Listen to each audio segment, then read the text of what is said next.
Have you ever decided to do something really big? Like learn how to play guitar? Or, make friends with the new kid down the street? Maybe you even want to bake a master chef-worthy cake for your mom's birthday. You're super excited to get started, but then you sit down with the guitar and... oh, no. Or you spend all morning working up the nerve to go knock on the new kid's door, and it turns out he's gone for a week of summer camp. Then you find the recipe for that amazing cake, and it's crazy. Doing big things takes work. It takes making a plan and then sticking with it. There are calluses along the way, patience and courage in building a friendship, and definitely some mess. But when you follow through, you find the music, you grow a friendship, you create amazing edible art. And through it all, others can see how God has given you the strength to stick with it. That's why commitment is an amazing way to worship God with your life, because worship is about more than just singing loud. It's all about living loud.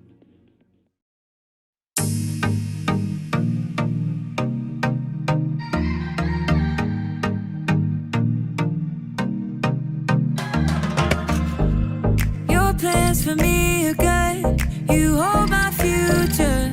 You're working all the time. You're the mountain mover. From sunrise to sunset, till the sun comes back up again. You're by my side. You started a good work in me. I know that you will complete it. You will see it through.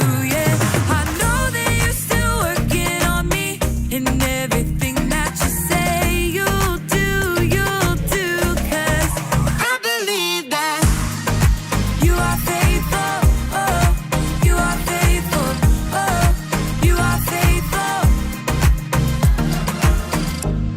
I'll trust your every word, 'cause I believe that you're working for my good. Yes, you're committed.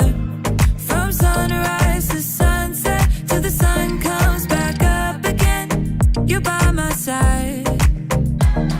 You started a good work in me. I know that you will complete it. You will see it through, yeah. I know that you're still working on me. And everything that you say you'll do, 'cause I believe that you are faithful, oh, you are faithful, oh, you are faithful. You are my hope, you are my future. You are the mountain mover. You are faithful.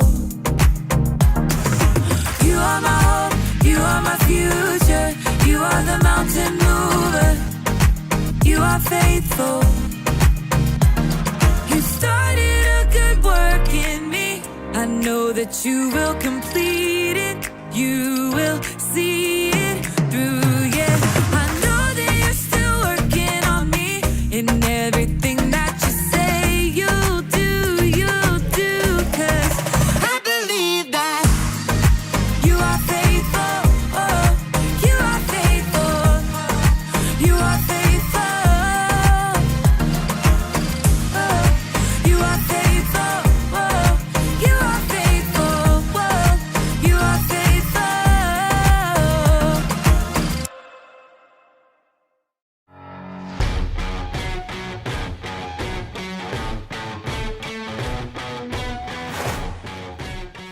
Hey everybody! I'm Erica, and I'm training for a 5K race. As you can see, I've been training all day, so as my grandma would say, I'm a little glowy.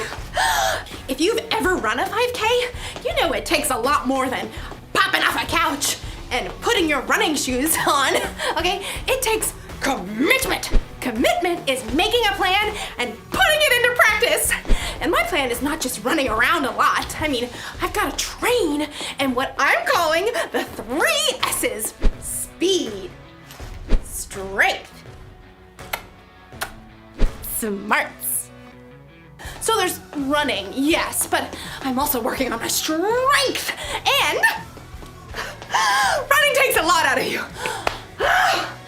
take a second. Woo! It's so tired. Your body's gonna want to give up.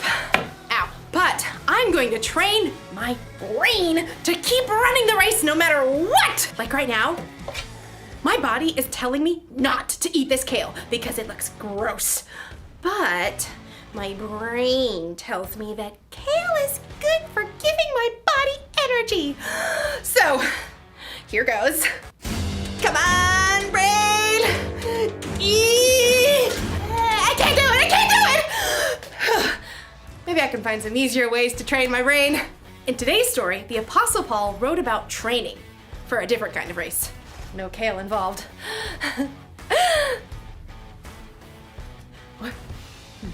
No!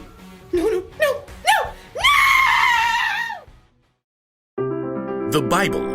It's 66 books of history, stories, letters, and poetry that fit together to form God's one big story. The epic adventure of how He created us and loves us so much that He made a way to rescue us. As we travel through the Bible, from Genesis to Revelation, we discover people who met God and found their lives changed forever. Now, for an amazing story inspired by the book of 1 Corinthians, chapter 9, verses 24 through 25. Did you know that some writers of the Bible talk sports? Well, not every sport, but at least one that you are familiar with. Yep, running. Running has been around ever since God created people. In fact, the Apostle Paul uses running as an example in one of his letters to the church in Corinth. In a race, all the runners run, but only one gets the prize. You know that, don't you? So run in a way that will get you the prize. Now, Paul is talking about more here than just running, but first you have to understand what it takes to run a long race. Let's say you want to run a marathon. That's 26.2 miles. There's no way you can just hop up off the sofa where you've been playing video games for months and run that far. So, you need a plan. When I was preparing for my first marathon, I found this plan. I started training more than 4 months ahead of the race, and I started with just a few miles at a time. Once you've got a plan, well, then you gotta move. That means short runs, long runs, and cross-training to work other muscles and prevent injury. Next up, you've got to fuel. Plenty of water, of course. Plus, you need healthy carbs for your long runs like bananas. And maybe some spaghetti and meatballs. What's the last part of your training? Get ready for it. Rest. If you don't rest and let your body recover, you'll get burnt out or injured. The last few days before a marathon, you don't even run at all. Yeah, running a long race is no joke. But Paul says what we're doing right now, you and me, is even more important. All who take part in the games train hard. They do it to get a crown that will not last.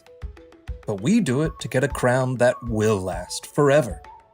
So I do not run like someone who doesn't run toward the finish line. I do not fight like a boxer who hits nothing but air. Paul packs a lot of weight into just a few sentences. Whether you planned it or not, we are all running a race right now.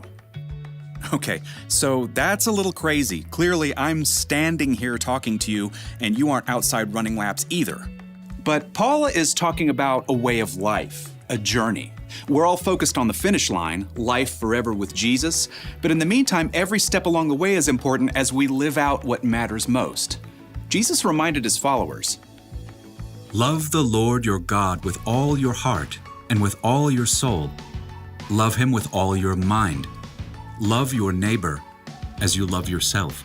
Yep, love God, love others. That's what matters on this journey together. But just like you can't skip from jogging 1 lap around the school gym to running a 26.2 mile race, you're gonna need some practice. Your Love God, Love Others marathon needs a training plan. Now, none of us have it all figured out, but here are 4 important things to start with. In fact, you may already be doing some of them. First point, hear. God is the master teller of this amazing story. He's the author of this whole race, so the most important thing is learning to hear from God. That means digging into God's Word and hearing the stories and wisdom from people who walked with Him. And you can also hear from God from people around you in your life who know and follow Him. Now, here's the second step in training for our Love God, Love Others marathon. Pray. Okay, when you hear pray, you might think, In nomine Patris et Filii et Spiritus Sancti. Truth is, you don't need fancy words to pray. You can talk to God anytime, anywhere, about anything, just like talking to your mom or your best friend. Now let's take a look at point 3 in our training plan. Talk. Hello out there! Tell other people what God has been up to in your life, what's changing, how you're learning to love others better. And here's the final point in your Love God, Love Others training plan. Live. Live for God. Let His love fill up every part of your life, at home, at school, at church, even when your dad makes you stop reading your book to play a game with your little sister. Hear, pray, talk, live. That's how you practice loving God and loving others. As Paul wrote, So run in a way that will get you the prize. We do it to get a crown that will last forever. and when you do, you will live out Paul's wisdom to the Corinthians and win the race.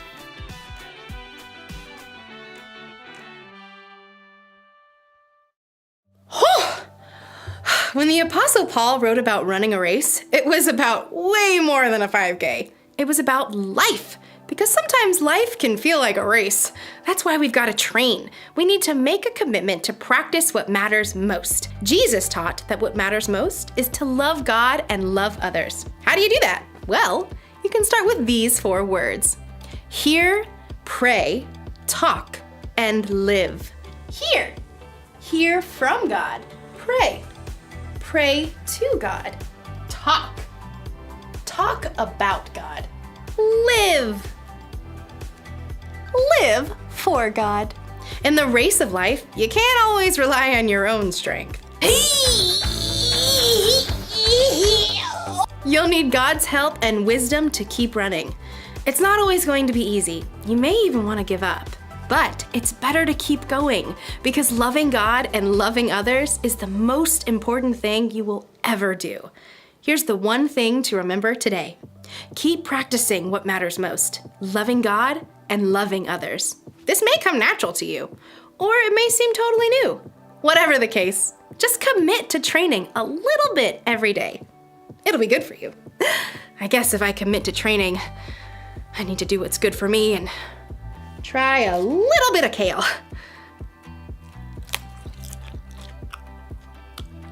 Hey, that's not bad. I feel more energetic already. Oh yeah, here we go. I'm ready, and I'm a fan of kale.